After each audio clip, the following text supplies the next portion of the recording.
In this video, I will show you how to fix headset microphone not working in Windows 11. First, open Settings and go to Privacy and Security. Select Microphone and make sure Microphone Access. Let apps access your microphone and let desktop apps access your microphone are all turned on. Next, right-click the volume icon and open Sound Settings. Under Output, select your headphones or headset. Then scroll down to Input and select your headset microphone. Make sure the volume is turned up. If it's still not working, scroll down and open More Sound Settings. Go to the Playback tab and make sure your headphones are enabled and set as the default device. Then open the Recording tab, right-click your headset microphone, and make sure it's enabled and set as the default device. Right-click it again, open Properties, go to Levels, and make sure the microphone volume is turned up.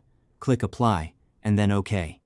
If the microphone still doesn't work, open Device Manager from the Start menu. Expand Audio Inputs and Outputs. Right-click your headset microphone and select Update Driver. Choose Browse My Computer for drivers.